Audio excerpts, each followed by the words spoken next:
2 sanders up for review in one video? That's a pretty good deal. The Wood Night is sponsored by I Wood Like. Bosch Australia sent through 2 of their 3 sanders in their random orbit range, the Gex 125-1AE and the Gex 125-150 AVE. Although they're both Bosch Blue and thus aimed at trade, these 2 tools are kind of at the opposite ends of the spectrum.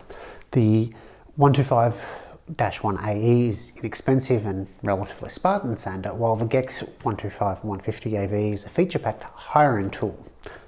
Let's look at the little guy first. The Gex 125-1AE ranges in speeds from 7,500 to 12,000 oscillations per minute. It takes 125mm sanding discs, has a 250 watt motor, an orbit radius of 2.5 millimeters, weighs at a paltry 1.3 kilos, and has a vibration emission value of 5 meters a second.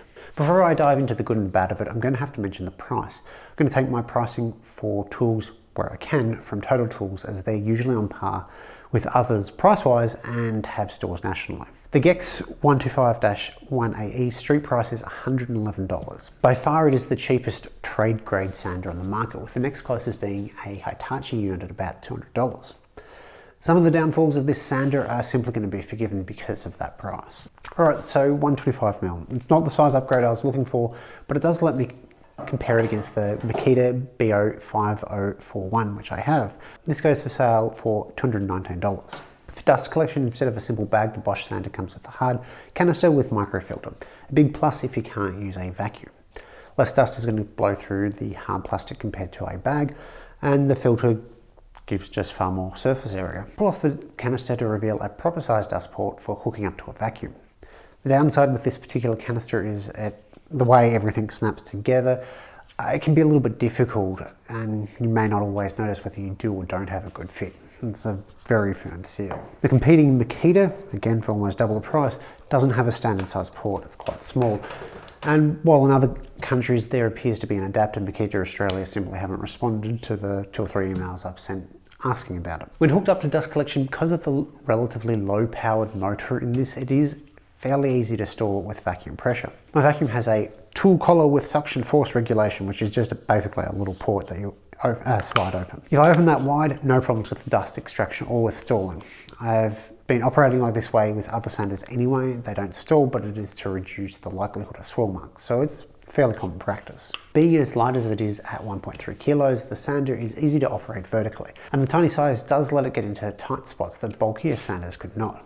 It's not about the 125mm versus 150mm discs, it's just a small, short sander. It's fairly comfortable and lets you grip it from several different positions, namely the top, the back and the front. I did find myself wanting an additional handle for balance, but that may be more of a personal preference and what I'm used to with Makita. My wife, on the other hand, simply loved the sander's ergonomics. She has smaller hands than me, though if you ask her, they're not overly dainty, and it was a perfect fit for her hands. Vibration is listed at 5 meters a second, and it's on the higher side, but it honestly didn't feel that high, particularly when compared to the Makita. It felt about the same, maybe slightly less. After a long sanding session, I do get hand tingles, but it's not after 3 or 4 minutes like a certain sander previously reviewed. I prefer my sanders, and most power tools in general, to have triggers with locks rather than just a power switch, which unfortunately that's what the Gex 125-1AE has.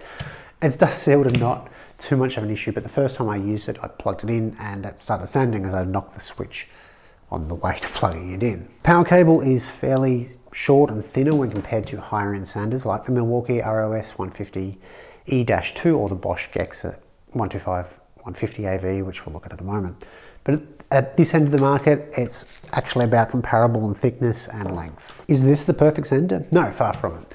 There are a few things I'd like to see change. I'd like a larger orbit, perhaps an optional handle carrying case, but it's $111. Had I known about this sander when I was looking at and then subsequently bought my Makita BO5041, I absolutely would have bought this sander. It's lighter, it has a proper dust collection port, dust collection works better, and the overall sanding works at least as well, if not better. However, had I also known about the Gex 125-150 AV, that would have been my pick. So probably time that we look at that. As the name suggests, the Gex 125-150 AV can use either 125mm or 150mm sanding discs by changing the pad. Included in the box are the 125mm 8-hole pad and the 150mm 6-hole pad. Other pads are available, ranging in firmness from extra soft to hard, and a 150mm pad with 8+1 rather than 6-hole for better dust extraction. By being able to change the pads, this gives you the best of both worlds. 125mm discs are cheaper and more readily available, particularly from Bunnings, while the 150mm pads are far more time efficient as they cover 44% more surface area. For me, this means my boxes of 80 and 120 grit 125mm discs won't go to waste. The Gex 125 150 AVE features a much more powerful 400 watt motor than over its little brother, weighs in considerably more at 2.5 kilos, has an orbit radius of 4mm, and as far as I can see, it's got an industry-leading 2.5 meter a second vibration rating. The marketing material around this sander all focuses on release your hands from the buzz, and hyperbole aside, it actually kind of does. Bosch achieved this by decoupling the body from the sanding pad.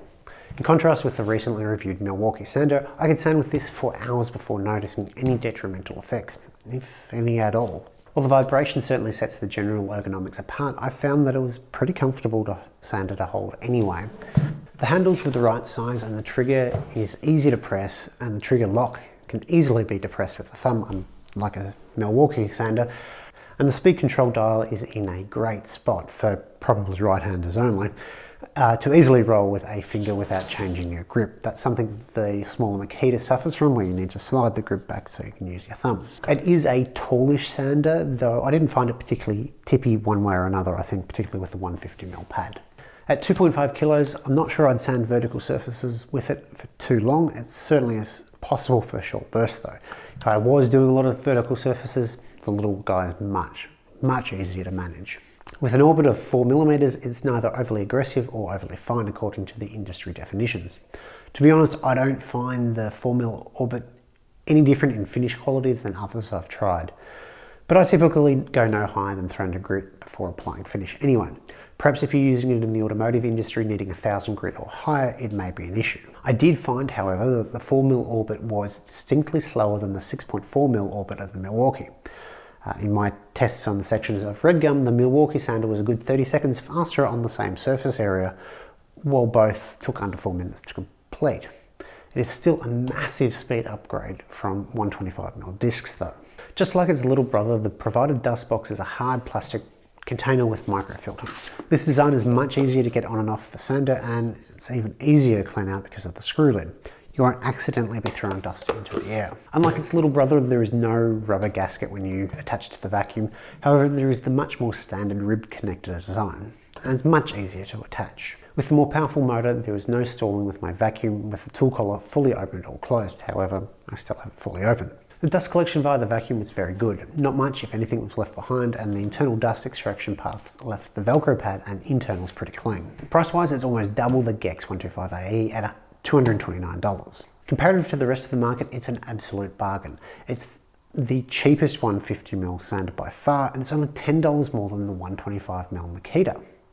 In Australia, it's only available in one package, and that's the box I have here, which comes with 2 sanding discs, the 2 sanding pads, the sander and the canister. Fairly Spartan. In other countries, you can also get it in a package with an L-box, plastic insert, and an additional sanding pad. However, from what I've noticed, this typically doubles the price of the sander. I can certainly see the appeal of the L-box and insert for protecting the additional pads and for transporting everything safely. But an L-box 238 can be bought for about $50, and tool tray foam for not a lot. So there you go, 2 Bosch sanders, and yet again I sound like a bit of a Bosch fanboy. I'm not really sure how I feel about this. They're aggressively priced sanders with enough features, low enough vibration, and nearly none on the Gex 125 150 AVE, and really good dust collection. With few options on the Australian market, these stand out as the best value in my opinion. Are they the absolute best? I can't say with certainty. I feel like they are up there though. Mirka and Festool are renowned for their sanders, particularly dust extraction, crazy low weight, and low noise.